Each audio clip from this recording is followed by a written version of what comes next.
SHOAP TV ప్రేక్షకులకు నమస్కారం. ఈరోజు ఒక ప్రత్యేకమైనటువంటి అంశాన్ని గురించి, అంతకంటే ప్రత్యేకమైనటువంటి ఒక అతిథి మన స్టూడియోకి వచ్చేసారు. వారితో పరిచయం విందాం. వీరికి ప్రతి ఘటన కూడా ప్రతిఘటనే. అంటే ప్రతిఘటన అంటే నిరసించటం, మాకు ఇష్టం లేదని చెప్పటం, దాన్ని సరైన మార్గంలో పెట్టడానికి చేసేటటువంటి ఒక పోరాటం. దీనికి ఒక కొలమానం ఎంత ఉంది, ఈ ప్రతిఘటించాల్సినటువంటి అంశం, అరాచకం ఎంత జరుగుతుంది అనే కొలమానాలు చాలా కష్టమైనటువంటి విషయం వారు తీసుకున్నటువంటిది. అటువంటి విషయాన్ని గురించి చెప్పడానికి, అహింసా మార్గంగా పోరాటానికి యువకుడిగా ఉన్నప్పుడే గాంధీ బోధనలతోటి ప్రభావితమైనటువంటి వ్యక్తి నరసరావుపేటకు చెందిన ఈదర గోపీచంద్ గారు. వారు LICలో ఉద్యోగం చేసుకుంటూనే గాంధీ ఆశయాలతోటి సమాజ శ్రేయస్సు కోసం తమ వంతు కృషిని ప్రారంభించి మొండిగా అదే పట్టుతో, అదే ఆశయంతో ముందుకు నడుస్తూ విజయాలను సాధించినటువంటి వ్యక్తి. వారు ఇవాళ మన స్టూడియోకి వచ్చారు. గోపీచంద్ గారు నమస్కారం. నమస్తే. మీ ప్రతిఘటన దేనికి ప్రతిఘటన? అశ్లీలతకు ప్రతిఘటన, అనైతికతకు ప్రతిఘటన. ఓకే, అశ్లీలత. ఇక్కడ ఇది చాలా కష్టమైన అంశం కదా. అశ్లీలత అనేది ఒక థర్మోమీటర్ పెట్టుకొని చూసి తెలుసుకునేది కాదు. ఒక ప్రమాణం ప్రకారం మీకు అశ్లీలత అనిపించింది, మిగతా వాళ్ళకి కాకపోవచ్చు. ఎందుకు మీరు అశ్లీలతనే తీసుకోవడం జరిగింది? ఇది కరెక్ట్ కాదండి. ఎందుకంటే అశ్లీలతను నిర్వచించడం కానీ, దాన్ని కొలమానం చేయడం కానీ కష్టమేమి కాదు. మన పామరుల యొక్క పరిభాషలో చెప్పాలంటే సిగ్గులేనితనం, సిగ్గుమాలినతనం అని అంటే చాలు. అది సంస్కృత పదం. అశ్లీలత అనేసరికి అదేదో అట్లా పరాయ పదంలాగా అట్లా అనిపిస్తుంది. కానీ సిగ్గులేనితనం, సిగ్గులేని పని చేయకూడదు. అసభ్యత, సభ్యత కానిది, సభకు పనికిరానిది, 10 మంది ఉన్న చోట ఏదైతే చేయకూడదో, ఏ మాట అయితే అనకూడదో, ఏ దృశ్యం అయితే చూపించకూడదో, అవన్నీ కూడా దీని కిందకే వస్తాయి. ఇంకా దీని నిర్వచనం తర్వాత మనం చెప్పుకుందాం. నైతిక విలువలను పెంచాలి, ప్రాణం పోయాలి. అదేవిధంగా నైతిక విలువలకు హాని కలిగించేటటువంటి శక్తుల్ని బలహీనపరచాలి, ఎదుర్కోవాలి, పోరాడాలి అనేది 2 రకాలుగా అవసరం. ఆరోగ్యవంతుడిని చేయాలంటే ఔషధాలు ఇవ్వాలి, ప్రోత్సహించాలి. అనారోగ్యం కలిగించే కారణాలను కూడా తొలగించాలి. అది సమాజానికి కూడా వర్తిస్తుంది. కానీ ఒక వ్యక్తిగా మీరు సమాజాన్ని ఎట్లా బాగు చేయగలరు అని, అది చాలా అసాధారణమైన విషయం కదా. వ్యక్తి వేరు, సమాజం అంటే వేల మంది ఉన్నటువంటి సమాజాన్ని ఒక్కరుగా మీరు ఎలా చేయదలుచుకున్నారు, చేయగలిగారు? దీనికి ఫ్లాష్ బ్యాక్ లాగా వెనక్కి వెళితే 1986 అక్టోబర్ 2న మా గురువుగారు కోదాటి నారాయణరావు గారు స్వాతంత్ర సమరయోధులు, హైదరాబాద్ కోటి గాంధీ జ్ఞాన మందిర్లో ఉంటారు. నేను హైదరాబాద్లో LICలో జాబ్ చేస్తున్నప్పుడు ఆయన పుస్తకాలు చదివి ప్రభావితున్నయ్యి ఆయన దగ్గరికి వెళ్ళి ఆయన శిష్యరికం చేశాను. ఆ తర్వాత నేను LIC నుంచి ట్రాన్స్ఫర్ చేయించుకుని నరసరావుపేట వచ్చేసాను. ఈ క్రమంలో హైదరాబాద్ అప్పుడప్పుడు గురువుగారి దగ్గరికి వెళ్ళి వచ్చేటప్పుడు అక్కడ ఒక చిన్న ఫుట్పాత్ మీద ఇంత చిన్న బొమ్మ కనపడింది, నాకు ఆకర్షించింది. ఆ బొమ్మ ఏమిటంటే గాంధీ గారికి నచ్చినటువంటి బొమ్మ. గాంధీ గారి కింద చాప మీద కూర్చుంటే ఆయన ఉన్నతాసనం మీద పీట మీద ఈ బొమ్మను పెట్టుకుని ఉండేవాడు. అటువంటి ఏమిటి అని అడిగితే నైతిక విలువలకి దారి చూపించేటువంటి ఈ 3 కోతులు నా గురువులు అని చెప్పేవారు అన్నమాట. కొద్ది రోజుల్లోనే గాంధీ జయంతి వచ్చింది 1986 అక్టోబర్ 2న. అక్కడ మీరు అన్నట్టుగా నేను ఒక్కడిని ప్రారంభించలేదు. ఒక భావం అనేది నాలో వచ్చింది, ఒక అంకురించింది, దీనికి ఏదో ఒకటి చేయాలని. ఆ అంకురించిన దాన్ని నేను 10 మందితో పంచుకున్నాను. అప్పుడు గాంధీ స్మారక సమితి అనేటువంటి సంస్థను అప్పటికే నేను స్థాపించున్నాను. అట్లాగే మా అబ్బాయికి ఒక ఆదర్శప్రాయమైన విద్యను నేర్పాలి, గాంధీ గారి యొక్క అడుగుజాడల్లో ఆయన ప్రతిపాదించిన విద్యా విధానంలో అని చెప్పి ఒక స్కూల్ కూడా పెట్టి బాపు బాల విహార్ అనే సంస్థని ఒక 10 ఏళ్ళు నడిపాను. ఆ స్కూల్లో కూర్చుని మా 15 మంది గాంధీ స్మారక సమితి సభ్యులం కలిసి వాళ్ళకి నేను ఈ బొమ్మ చూపించాను. ఈ బొమ్మ చెడు అనవద్దు వినవద్దు చూడవద్దు అని చెప్తా ఉంటే మన సమాజంలో ఎక్కడ చూసినా సరే ఇప్పుడు ఆ మైకుల ద్వారా చెడు వినిపిస్తూ ఉంది. రేడియో ఆన్ చేస్తే రేడియోలో అశ్లీలమైనటువంటి పాటలు వినిపిస్తూ ఉన్నాయి. అట్లాగే బజార్కి వెళితే ఆ వాల్ పోస్టర్లు చూడలేకపోతున్నాం, అశ్లీలమైన దృశ్యాలతో వాల్ పోస్టర్లు వస్తున్నాయి. అక్కడ దాకా ఎందుకు, మా నసరావుపేటలో నడిబొడ్డున ఉన్నటువంటి మున్సిపల్ ఆఫీస్ ముందు ఉన్నటువంటి గాంధీ గారి యొక్క విగ్రహం కిందనే బూత్ బొమ్మలు చూశాను నేను. పైన ఆయనేమో అర్ధ దిగంబర సన్యాసి, ఈ కిందేమో పూర్తి దిగంబరమైనటువంటి స్త్రీ బొమ్మలు. ఇవన్నీ చూసి నేను చాలా కలత చెందాను. అంటే wall posters cinema wall poster ఆ రకంగా విచ్చలవిడిగా విశృంఖలంగా అంటించేవాళ్ళు. మున్సిపల్ హై స్కూల్, చిన్నపిల్లలు లోపలికి వెళ్ళేటువంటి హై స్కూల్ ముఖద్వారం పక్కన కూడా రాత్రికి ఇలాంటి సినిమాలు పోస్టర్లు అవన్నీ కనిపిస్తూ ఉండేవి అనమాట. వీటన్నిటి మీద మేము ముందు ఆగ్రహం వ్యక్తం చేసాం. వాటన్నిటిని చింపేసాం. పిల్లలందరితో కలిసి తీసుకెళ్ళి ర్యాలీలు చేసి చింపేసాం. అధికారులను వెళ్ళి కలిసాం. అట్లా చేసే క్రమంలో అది చాలా దూరం వెళ్ళిపోయింది. అది ప్రారంభంలో జరిగింది. 3 కోతుల బొమ్మ సందేశంతో జరిగింది. ఆ 3 కోతుల బొమ్మ మన అందరికీ తెలిసినటువంటిది. కానీ మాకు తెలియకుండానే మేము ఒక 4వ కోతి పాత్రని పోషించాం.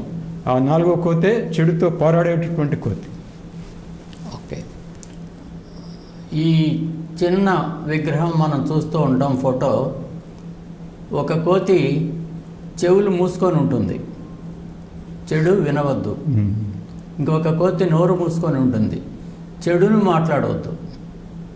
ఇంకొకటి వినవద్దు, కనవద్దు, అనవద్దు, చూడవద్దు అని కళ్ళు మూసుకొని ఉంటుంది, అనవద్దు, చెడును మాత్రమే. ఇప్పుడు మరి అదేమి లేకుండా మంచి అయినా కూడా అదే జరుగుతున్నాయి. 3 కోతుల బొమ్మను అన్వయించుకోవటం వేరుగా ఉన్నాయని మీరు బాధపడుతున్నారు. సమాజంలో ఇవన్నీ ఉంటుంది. కావాల్సింది ఏంటంటే చెడుని అనకూడదు, వినకూడదు, చూడకూడదు. కాబట్టి దానికి వ్యతిరేకంగా మీరు ఈ ఉద్యమాన్ని తీసుకున్నారు. చెడుని వినడము చూడటం కనుక జరిగితే ఆటోమేటిక్గా మనం చెడు పనులు చేస్తాం, చెడు మాటలు మాట్లాడతాం, దాని ప్రభావం వస్తుంది. మానసిక ఆలోచనే చెడిపోతుంది. ఇది ఒక పాఠశాల స్థాపించారు, గాంధీయన్స్ లైన్లో నడపాలనేది. కొన్ని సంవత్సరాల పాటు చేశారు. ఆ తర్వాత ఈ పోటీ ప్రపంచంలో మీకు ఎదురైన అనుభవాలు, ఎందువల్ల స్కూల్ని కొనసాగించలేకపోయారు? స్కూల్ని కొనసాగించాలంటే పూర్తిగా అంకిత భావం ఉండాలి. నాకు గాంధీ గారి సాహిత్యం చదివి ఆయన లైన్లో జీవితం సాగించే క్రమంలో ఆయన విధానాలు నచ్చినాయి. అవి ప్రాథమిక స్థాయిలో పిల్లల మీద ప్రయోగించాను, సత్ఫలితాలు సాధించాను కూడా. మా స్కూల్లో దైవభక్తికి స్థానం లేదు, దేశభక్తికి స్థానం ఉంది. ఆ పిల్లల చేత దేశభక్తి గీతాలు పాడించేవాడిని, దేశభక్తికి సంబంధించినటువంటి నాటికలు చిన్నవి వేయించేవాడిని. అలా సాగే క్రమంలో నేను ఇంకొక లైను తీసుకోవాల్సి వచ్చింది. ఇందా చెప్పినటువంటి 3 కోతుల బొమ్మ లైన్లో 4వ కోతి పాత్రను ధరించే క్రమంలో కొన్ని పాత్రలు పోషించాల్సి వచ్చి అటు వెళ్ళవలసి వచ్చింది. అందువలన ఆ స్కూల్ మూసేయటం జరిగింది. అలా వెళ్ళడానికి ప్రేరణ ఇచ్చింది నేను ఇందా చెప్పాను కదా. ఆ ప్రకారం మొట్టమొదటి సినిమా పోస్టర్ల మీద, సినిమాల మీద కూడా ధ్వజమెత్తాం. ఓకే, డిఎస్పి గారి దగ్గరికి వెళ్ళి ఆయనతో చెప్పి పలానా సినిమాలో ఈశ్వర్ మహల్ అనే నసరావుపేట ఈశ్వర మహల్ సినిమాలో బిట్లు పెట్టి చూపిస్తున్నారు అని చెప్పి కంప్లైంట్ చేస్తే అప్పటికప్పుడు ఆయన పోలీసులను పంపించి దాడి చేయించి దాన్ని సీజ్ చేసి రీల్ని తెచ్చేశారు పోలీస్ స్టేషన్కి.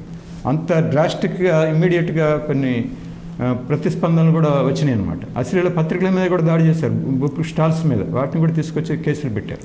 ఓకే, మంచిదండి, చాలా సంతోషం. ఇప్పుడు మరి విద్యారంగంలో ఒక సంస్థను స్థాపించి పగటు విద్య పిల్లలకి అందరికీ అందుబాటులో ఉండేలాగా చాలా నామమాత్రం ఫీజులతోటి నడిపారు. అది మనకు వీలు కాదని ఆపివేసినప్పటికీ కూడా మీరు సమాజాన్ని ఇంకా విద్యావంతులను చేయడానికి కొన్ని కార్యక్రమాలు చేపట్టారు. వాటిని గురించి చెప్తారా? అది కూడా ముఖ్యవాది. నేను ముందే చెప్పవలసింది, ఈ స్కూల్ స్థాపించడానికంటే ముందు ఘట్టం అది. ఆ ఘట్టం ఏంటంటే ఇందాక మీకు చెప్పినట్లుగా హైదరాబాద్ ఎల్ఐసి నుంచి నర్సరావుపేటకి బదిలీ చేయించుకోవడానికి ప్రధాన కారణం గాంధీ గారి యొక్క ప్రబోధం ఏమని, ఈ మహానగరంలో కాదు నువ్వు ఉండాల్సింది, నువ్వు గ్రామాలకు వెళ్ళు, దేశానికి సేవ చేయాలంటే గ్రామాలకు వెళ్ళాలని చెప్పి తరిమి కొట్టినట్టుగా గాంధీ గారు నేను ఫీల్ అయ్యి అక్కడి నుంచి బలవంతాన్ని ట్రాన్స్ఫర్ పెట్టుకుని ఇక్కడికి వచ్చేసాను. అప్పుడు నర్సరావుపేట మాకేమీ సొంతూరేం కాదు, అయినప్పటికీ ఒక మన కోస్టల్ ఏరియాలో మా తల్లిదండ్రులు దగ్గరగా ఉండాలని, గ్రామీణ వాతావరణం కావాలని అక్కడికి వచ్చేసాను. వచ్చిన వెంటనే వితిన్ 1 వీక్ నేను సెటిల్ అయిన వెంటనే నర్సరావుపేట పరిసరాల్లో ఉన్నటువంటి బాలయ్య నగర్ అనేటువంటి ఒక మురికివాడ దగ్గరికి వెళ్ళి, అయ్యా నేను ఇట్లా సర్వీస్ చేయదలుచుకున్నాను, మీకు ఏమి విధంగా చేయగలను అంటే వాళ్ళే చెప్పారు, మాకు చదువు రాదు, చదువు చెప్తే నేర్చుకుంటామన్నారు. ఆ రకంగా నేను ఒక లాంతర్ తీసుకెళ్ళి వాళ్ళ గుడిసెల మధ్య పెట్టి ఒక దీపాన్ని వెలిగించినట్టుగా, ఒక దీపం ఒక విద్యాజ్యోతిని వెలిగించినట్టుగా వెలుగు రేఖలు నిరక్షరాస్యుల వైపు ప్రసరించి వాళ్ళ జీవితాలు వెలుగు చూపిస్తాయనే ఉద్దేశంతో అక్కడికి వెళ్ళి పెట్టాను. అది 3వ రోజుకే ఆ దీపం ఆరిపోయింది. దాంతో నేను ఎటువంటి నిరాశ గురి కాకుండా మరొక ప్రాంతంలో ప్రయత్నం చేస్తే అక్కడ అద్భుతంగా సక్సెస్ అయింది. ఒడ్డెరపాలెం అనే చోట మహిళలు ముందుకు వచ్చారు.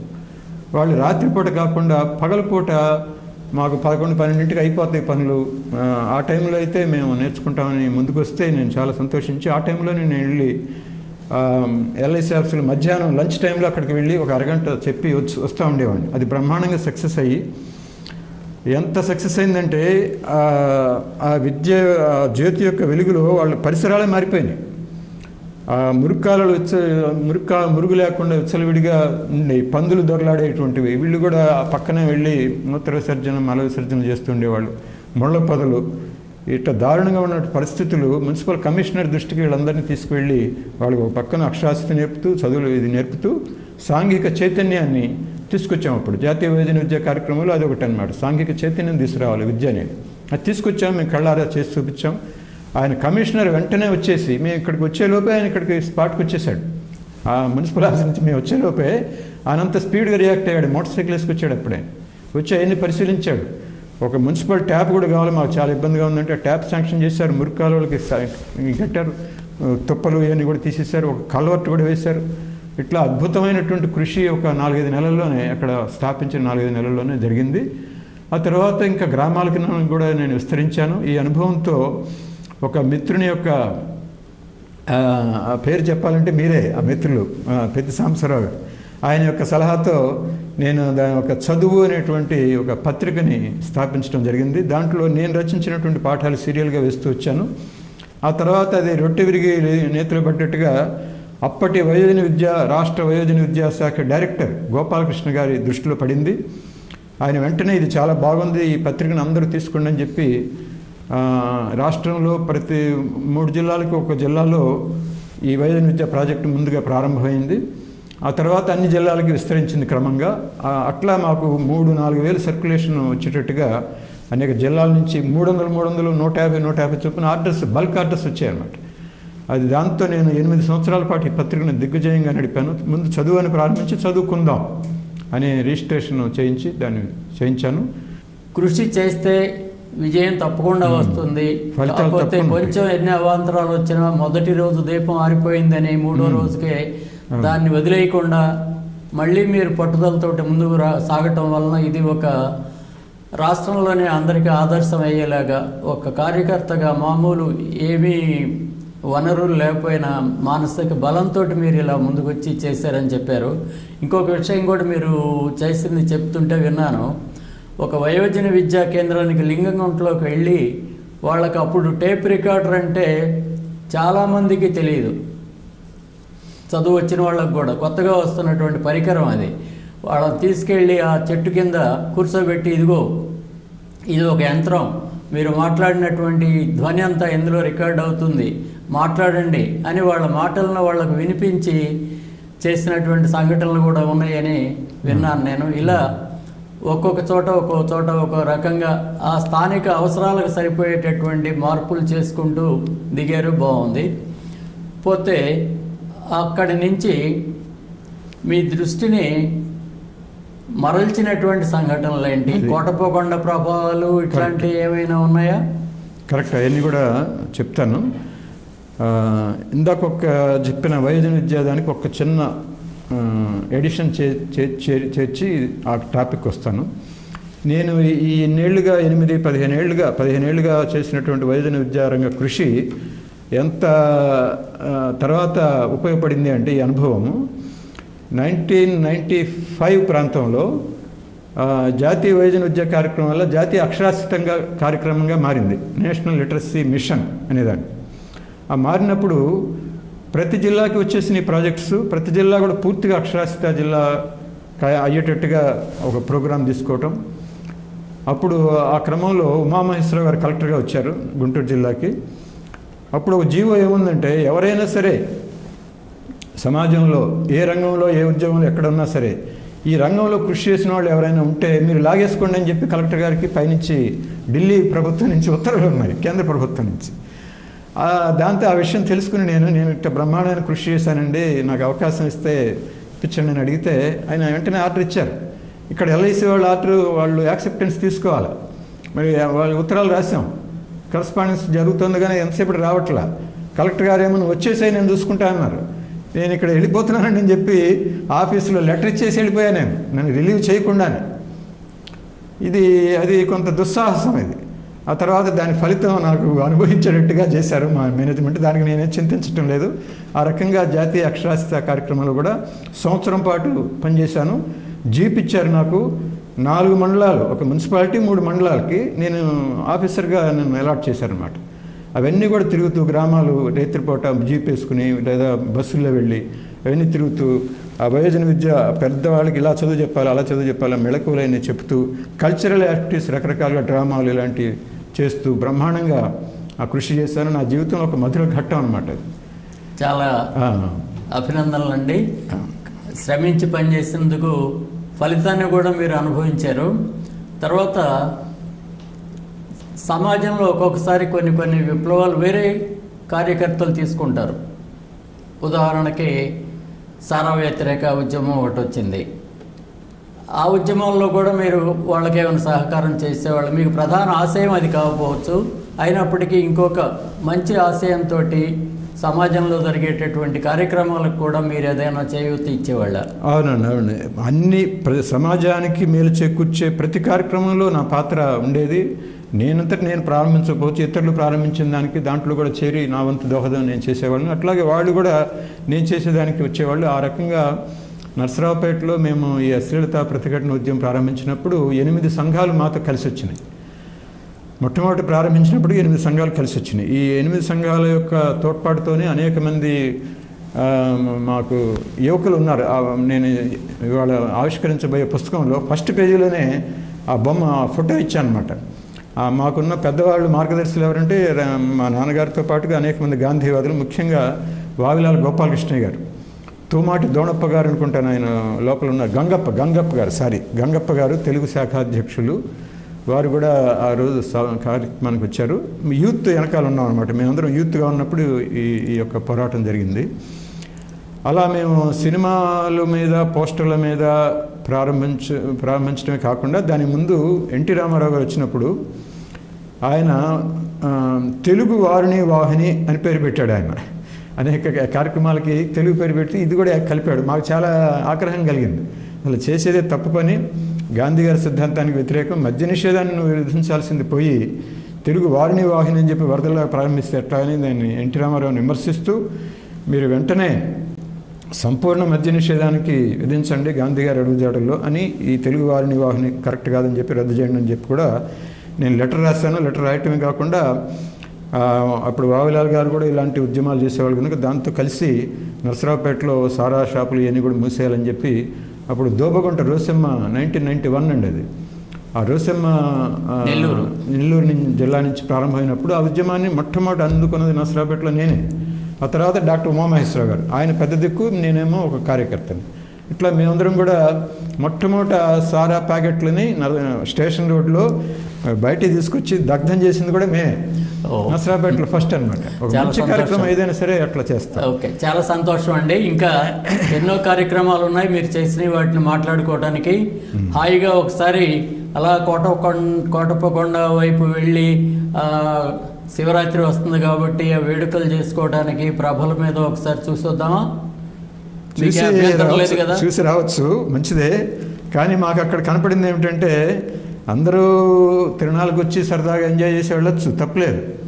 అట్లాగే దేవుణ్ణి మేము నమ్మకపోయినా దేవుణ్ణి నమ్మేవాళ్ళు వెళ్ళి కొండ మీదకి, ఆ రోజుల్లో ఘాట్ రోడ్ లేదు, ఎక్కి దైవ దర్శనం చేసుకుని రావచ్చు, ఒక మంచి సంకల్పం కోరుకోవచ్చు, దేవునికి తప్పులేదు. కానీ కొండ మీదేమో దేవుడు, కొండ కింద దెయ్యం అన్నట్టుగా వచ్చినటువంటి ప్రభల మీద అసభ్యకరమైనటువంటి డ్యాన్సులు వేయటం అనేటువంటిది మా దృష్టికి వచ్చింది. 86లో బిగిన్ చేస్తే 87లో ఫిబ్రవరి మార్చిలో ఇది శివరాత్రి వస్తుంది కదా, ఆ టైంలో మా దృష్టికి వచ్చేసింది. వెంటనే మేము అక్కడ ముత్యాలరావు గారని ఎగ్జిక్యూటివ్ ఆఫీసర్, దేవస్థానం ఎగ్జిక్యూటివ్ ఆఫీసర్, కోటప్పకొండ దేవస్థానం, ఆయన చేతి నమస్కారం పెడుతున్నాం. మేము 5-6 కలిసి ప్రజా సంఘాల ప్రతినిధులు ఆయన దగ్గరికి వెళ్ళి, మన పాతూరు శివాలయంలో ఉండేది ఆఫీస్, వెళ్ళి ఏమిటండి ఇది, దేవుని పేరుతో దిగంబర నాట్యాలు ఏమిటి, తిరణాలంటే ఎంజాయ్ చేయటం అంటే ఇది కాదు ఎంజాయ్ చేయటము, ఒక స్త్రీమూర్తిని తల్లిగా చెల్లిలా చూడాల్సినటువంటి పరిస్థితిని ఇలా చూడాలని చెప్పి మన భారతీయ సంస్కృతి, భారతమాత ఉగ్గుపాలతో పెరిగినటువంటి వాళ్ళు మనం, అటువంటి సంస్కృతి ప్రపంచంలోనే గొప్పది ఇది.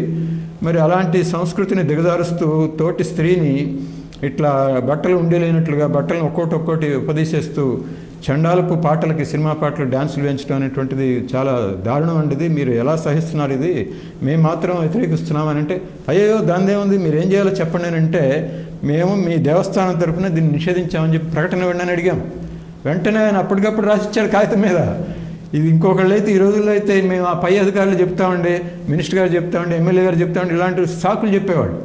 ఆయన ఎంత నిర్మల హృదయంతో, నేను ఇప్పటికిప్పుడు రాసేస్తున్నాను, రాసిచ్చేసాడు ఆయన, పేపర్కి ఇచ్చేసాము. పేపర్లో తిరుమల కోటప్పకొండ దేవస్థానం ఇట్లా నృత్యాలు బ్యాన్ చేసేసింది, కోటప్పకొండ ఏరియాలో, దేవస్థానం ఏరియాలో బ్యాన్ చేసేసారు. తర్వాత ఎస్పీ దగ్గరికి వెళ్ళాం, కలెక్టర్ దగ్గరికి వెళ్ళాం, వాళ్ళు కూడా బ్యాన్ చేశారు. బాగుంది, వాళ్ళ ప్రకటన కూడా వచ్చింది.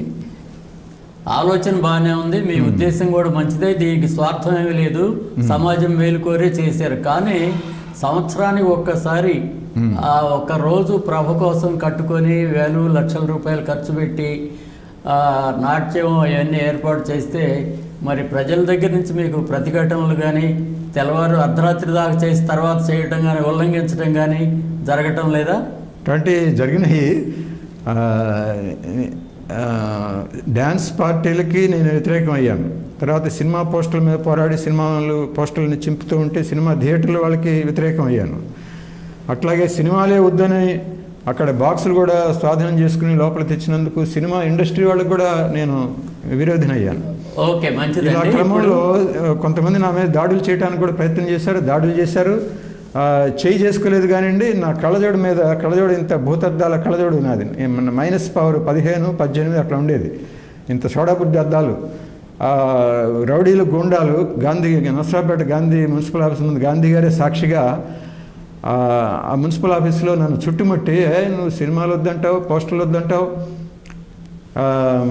డ్యాన్సులు వేస్తుంటే డ్యాన్సులు వద్దంటావు, నీకు మీ ఆవిడకి 2 జీతాలు ఉన్నాయిగా, ఒక జీతం వాళ్ళకి ఇవ్వచ్చు కదా అని ఇట్లాంటిది దుర్భాషలు ఆడి నా మీద దౌర్జన్యం చేయబోయి, వాళ్ళు తీరా చేసుకోలేదు కానీ కళ్ళజోడుని తీసేసి కింద పడేసి నేలకేసి తొక్కారండి. ఆ కళ్ళజోడు ఫ్రేమ్ పగిలిపోయింది, అద్దాలు అట్లాగే ఉండే, ఎదురుగానే కళ్ళజోడు షాపు, అక్కడికి వెళ్ళి మళ్ళీ ఫ్రేమ్ వేయించుకుని ఇంటికి వెళ్ళాను. అట్లాంటి దాడులు జరిగినాయి. అయినా సరే నేను ఎక్కడ తలపలేదు, ధైర్యంగా ముందుకెళ్ళాను. చాలా ధైర్యం. ఇట్లాంటి ఉద్యమాలు ఇవన్నీ చేయడం అంటే పూలబాట మాత్రం కాదు, తర్వాత ఎవరో వచ్చి దండలేయచ్చు, కానీ దాని వెనకున్నటువంటి చరిత్ర ఎంతోమందికి బాధ కలుగుద్ది, వాళ్ళకు కూడా తర్వాత తెలుస్తుంది దీనివల్ల ఏంటి అనేది.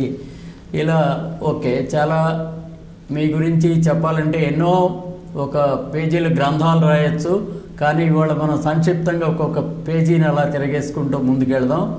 ఇలా ఉంటే రచనల మీద మీ దృష్టికి ఎందుకు వచ్చింది? ఏదో చదువుకుంటూ ఉంటారు, ఒక పాఠకుడు, ఒక పత్రికలు వినోదం కోసం, విలాసం కోసం, కాలక్షేపం కోసం రకరకాల ఉద్దేశాలతో ఆ పత్రికలు చదువుతూ ఉంటాడు. చదువుతూ ఉంటే వాళ్ళ మీద కూడా మీ దృష్టి పెట్టాల్సినటువంటి ఆవశ్యకత ఎందుకు కనపడింది? మంచి ప్రశ్న అడిగారు. అంతేకాకుండా ఈరోజు ముఖ్యంగా ప్రధాన అంశం అదే. ఈ అంశం మీదే ఒక్క 10 నిమిషాలు దీన్ని డిస్కస్ చేసి మనం డిస్కషన్ అనుభవాలు చెప్తాను. చెప్పిన తర్వాత ఇంకా అనేక ఉద్యమాలను వాటన్నిటి గురించి చెప్పాలంటే తర్వాత మళ్ళీ మనం మాట్లాడుకుందాం. ప్రధానంగా దీని గురించి మాట్లాడతాను. మీరు అన్నట్టుగా ఒక పత్రికా సాహిత్యం వైపుకి ఎందుకు మళ్ళింది అనేటువంటిది విషయానికి వస్తే అది యాదృచ్ఛికంగా జరిగింది నా జీవితంలో. నేను ఎప్పుడు కూడా మంచి సాహిత్యాన్ని, అందుట్లో కూడా గాంధీ సాహిత్యాన్ని ఎక్కువగా అభిమానించి చదువుతూ ఉండేవాడిని. ఆ క్రమంలో గాంధీ గారు చిన్నపిల్లలకి గాంధీ గారి పుస్తకాలు హైదరాబాద్ నుంచి తెచ్చి, మా గురువుగారు రాసిన పుస్తకాలు తెచ్చి పాఠశాలలకు వెళ్ళి వాళ్ళు చదివించి పరీక్షలు పెట్టేవాడిని. ఆ ధ్యాసలో ఉండేవాడిని.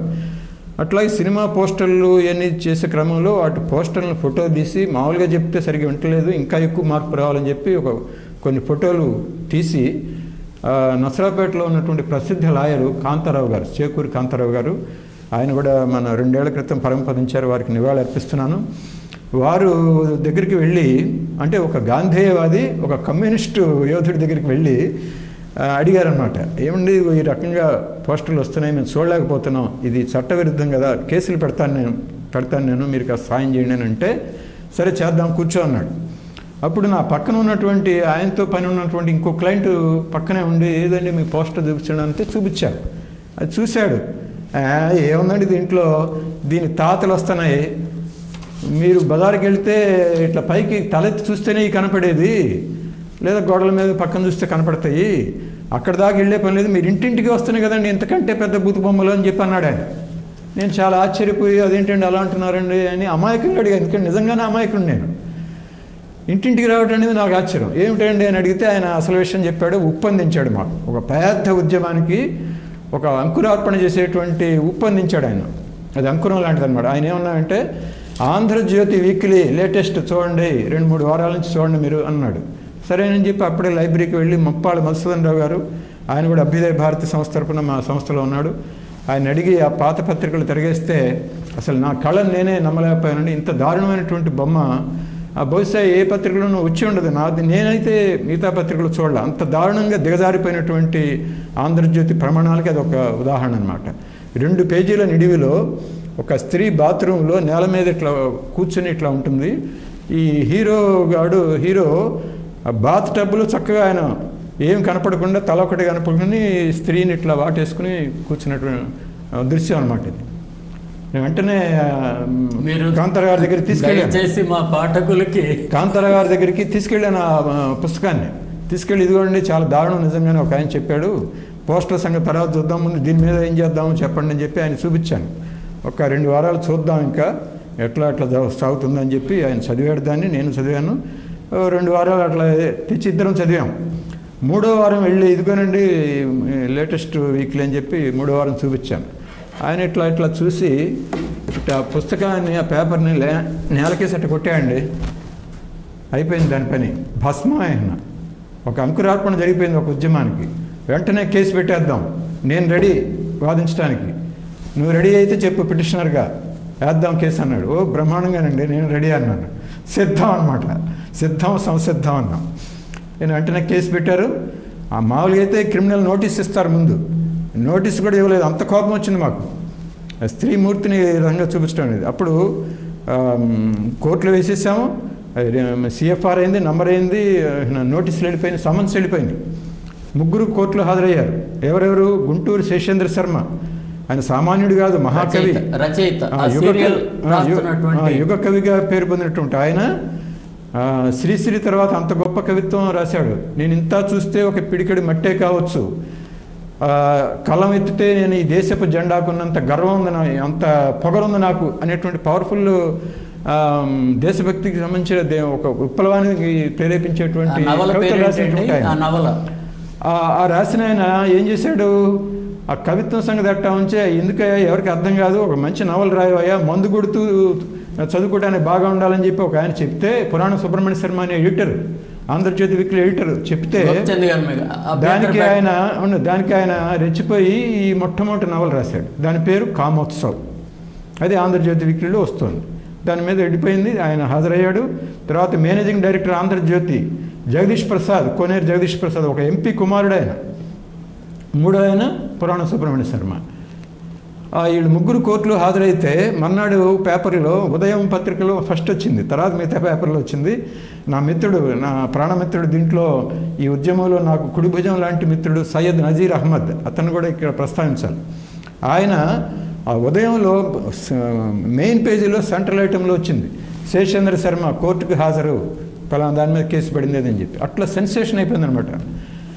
ఓకే, చాలా సంతోషం.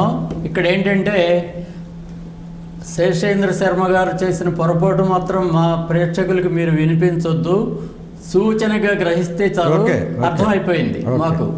అటువంటి దాన్ని ఎదుర్కోవటానికి ఎదురుకి నిలిచారు మీరు. ఒక వ్యక్తి ఒక మంచి పనికి సహకరించే వాళ్ళు ఎప్పుడూ ఉంటారు.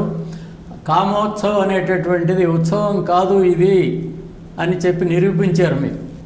అశ్లీలమైనటువంటిదంటే ఇంట్లో వాళ్ళు కలిసి చదవడానికి వీల్లేంది, పెద్దవాళ్ళు చదువుతుంటే పిల్లలు వినలేంది, అంతే చాలు. ఆ నిర్వచనం చెప్తే మాకు అర్థమైపోతుంది. సమేతంగా ఇప్పుడు మొత్తం మీద ఈ పోరాటం ఎన్నాళ్ళు సాగిందంటారు? పోరాటం చాలా సాగింది కానివ్వండి. నేను ముఖ్యంగా ఈ యొక్క కామోత్సవ్ అనే దాని మీద నేను ఈ మధ్యనే పుస్తకం తీసుకొచ్చాను. ఆ పుస్తక ఆవిష్కరణ కూడా కొన్ని చోట్ల ఆ పరిచయం జరిగింది, మరి కొన్ని చోట్ల జరగాల్సి ఉంది. అలా గుంటూరులో కూడా చేయటానికి నేను సిద్ధంగా ఉన్నాను. అదే కదా కామోత్సవం అనే పుస్తకం. అది ఆ పుస్తకం ఇదే కదా. అది ఆ కామోత్సవాన్ని మేము దహనం చేసినంత పని చేశాము. ఎలా జరిగింది అనేది చాలా ఒక దాదాపు 220 పేజీలు వచ్చింది అది. ఇంకా వివరాల కంటే ముందు పుస్తకాన్ని అతిగా ప్రేమించి ఇష్టపడి అక్షరం ముక్కని అందరికీ అందించాలనే ఉద్దేశంతో మీరు అక్షర వ్యాప్తికి భాషా ప్రచారం చేసినటువంటి మీరు పుస్తకాన్ని దహనం చేయమనే పేరుతో పెట్టారు. మాకు కొంచెం బాధగా ఉందండి. చెప్తాను దానికి. ఇదేమిటంటే ఈ కేసు పెట్టి కేసు పక్కన నడుస్తూ ఉంది.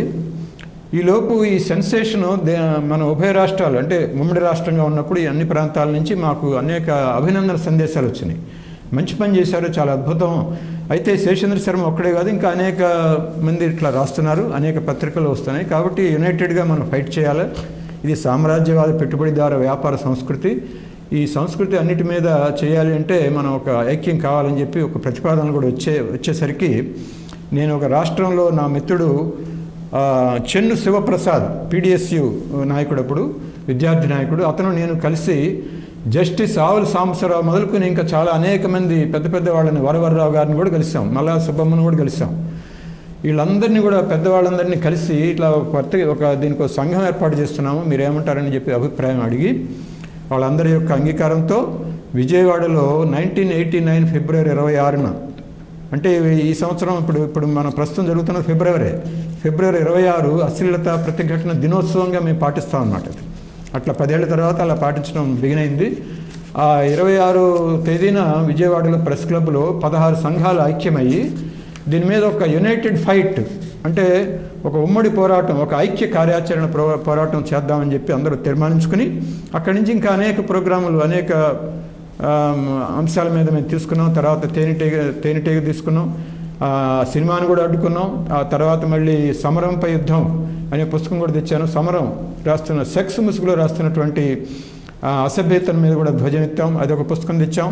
ఇప్పుడు లేటెస్ట్గా మొట్టమొదటి పోరాటం మీద ఈ కామోత్సవం అనేటువంటి దాని మీద ఈ న్యాయ పోరాటానికి సంబంధించినటువంటి మా లాయర్ గారు ఏ రకంగా వాదించారు, అక్కడ సాక్ష్యాలు ఎవరెవరు వచ్చారు, ఎక్కడో కడప నుంచి సంజీవమ్మ గారని ఆమె కూడా వచ్చి శ్రమకు వచ్చి అక్కడికి వచ్చి సాక్ష్యం చెప్పారు. ఇట్లా అదంతా కూడా వివరాలన్నీ కూడా ఇవ్వటం జరిగింది. అంటే మీరు దహనం చేయదలుచుకుంది అక్షరాన్ని, జ్ఞానాన్ని కాదు, అజ్ఞానాన్ని, అశ్లీలాన్ని దహనం చేయదలుచుకున్నారు. దాని ప్రతీకగా ఉన్నటువంటి మీ పోరాటానికి కారణమైనటువంటి కారణాలను దహనం చేయదలుచుకున్నారు. చాలా విస్తృతంగా ఇందులో ఎన్నో విషయాలు చెప్పారు మీరు. ఇందులో ఈ విషయ సూచిక చదివితేనే మా పైటగులకి అర్థమవుతుంది.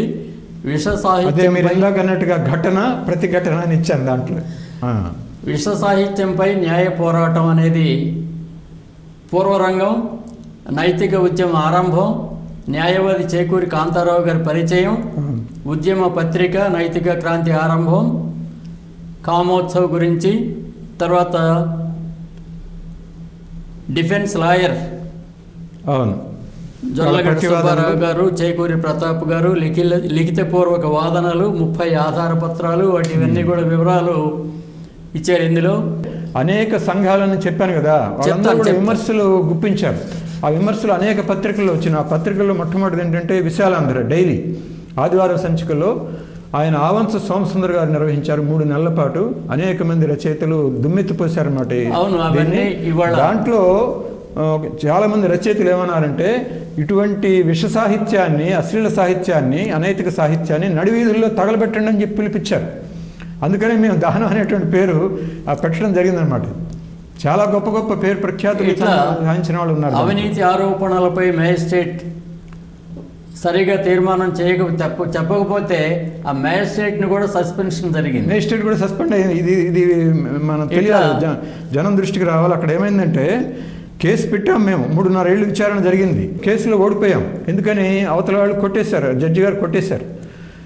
ఏంటి ఇదేం పెద్ద అశ్లీలం కాదు అని కొట్టేశారు. కానీ ఒక 1-2 నెలలు అయిందో లేదో అదే జడ్జి గారు సస్పెండ్ అయ్యాడు. ఎందుకు సస్పెండ్ అయ్యాడంటే, ఒక కేసులో లంచం తీసుకుంటూ, తీరా మేము కూపీ లాగితే మా కేసులో విషయంలో కూడా ఆయన ఒక టీవీ 10,000 క్యాష్ తీసుకున్నాడని చెప్పి తెలిసింది. ఆ రకంగా మేము ఓడిపోయాం తప్ప నైతికంగా మాది విజయమే. ఇక ఆంధ్రజ్యోతి యాజమాన్యం మీద హేతువాద సంఘం, ప్రజా సాహితీ, అరసం, విరసం, ప్రజారస నిజామాబాద్, తిరుగుబాటు వేణుగోపాల్, సాంస్కృతి సమాఖ్య, డాక్టర్ సంజీవమ్మ, గ్రంథాలయ సర్వస్వం, నైతిక విప్లవం, PDSU కరపత్రం, ఇలా అందరూ రాష్ట్రంలో అన్ని మూలల నుంచి ఎట్లా సహకరించారో ఇందులో ఉంది. తర్వాత అధ్యాయం 7లో సాహితీ పోరాటం అనేది విశాలాంధ్ర దినపత్రికలో జరిగినటువంటి పుస్తకాన్ని గురించి చెప్తున్నాను నేను. ఎందుకంటే మనం ప్రతి ఒక్కళ్ళు ప్రతి పేజీ, ప్రతి అక్షరం చదివితే కానీ మీ ఉద్యమాన్ని గురించిన పూర్తి స్వరూపం తెలియదు. ఇప్పుడు మాత్రం పరిచయం మాత్రం చేస్తున్నాం కాబట్టి మనం ఎక్కువ సమయం తీసుకోకుండా దీన్ని నేను ముగించబోతున్నాను. అంటే ఎందుకంటే నేను విశాలాంధ్ర విషయం చెప్పాను. తర్వాత అభ్యుదయ రచయితల సంఘం ఉంది, అరసం. ఇక్కడ మనకి పెనుగొండ లక్ష్మీనారాయణ గారు, ఆయన జాతీయ కార్యదర్శి. అట్లాగే ఏటుకూరి ప్రసాద్ గారు అభ్యుదయ పత్రిక సంపాదకులు. ఆయన 7 వ్యాసాలు వచ్చినాయి ఆయన పత్రికలో 3 నెలల పాటు.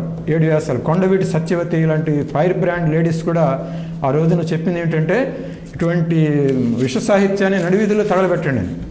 అందుకని అలా చేయటం జరిగింది. అట్లాగే మీరు చెప్పారు, అన్ని సంఘాల పేర్లు చెప్పారు. అట్లాగే విరసం నాయకురాలు ఇక్కడ రుక్మిణి గారు, CSR ప్రసాద్ గారు, వారు కూడా ఈ ఉద్యమంలో ప్రధాన పాత్ర పోషించారు. ఇలాంటి సాహిత్యాలను రాస్తున్నటువంటి అనేక మంది నవలా రచయితలను ఇక్కడ తీసుకొచ్చి వాళ్ళ మీద ధ్వజం ఎత్తి కేసు పెట్టి, నోటీసులు ఇచ్చి కేసు పెట్టి, వాళ్ళు కాళ్ళబేరానికి వస్తే వాళ్ళ చేత రిపెంటెన్స్, అయ్యా మేము ఇట్లాంటి రాశాము, నిజమే, మేము నుంచి రాయము అని చెప్పి అంగీకార పత్రం రాసిచ్చారు. అక్కడ ఆ నవలలను ఉపసంహరించుకున్నారు. అట్లా గ్రంథాలయాల్లో ఇలాంటి నవల్స్ వచ్చినా కూడా మేము ధర్నాలు చేసాము, గ్రంథాలయాల్లో నవల్స్ కూడా ఉపసంహరించబడినాయి. ఈ రకంగా అనేక సంఘాల తోడ్పాటుతో ఈ యొక్క పోరాటం జరిగిందనమాట.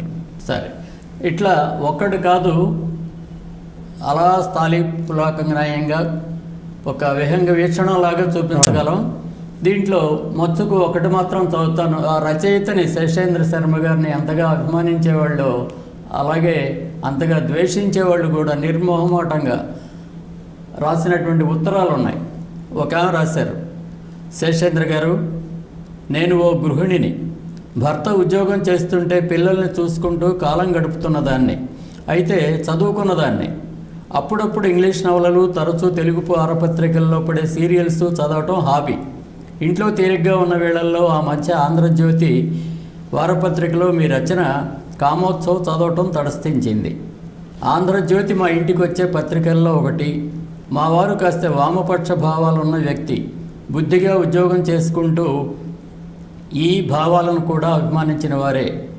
ఆశాంతం రహస్యంగా ఈ సీరియల్ చదివే. మీ నవలను మీ అమ్మాయి చేత చదివిస్తారా అని చెప్పి క్వశ్చన్ చేస్తూ ఇలాంటి వ్యాసాలు కూడా వచ్చినాయి అన్నమాట. అదే చెప్తున్నాను.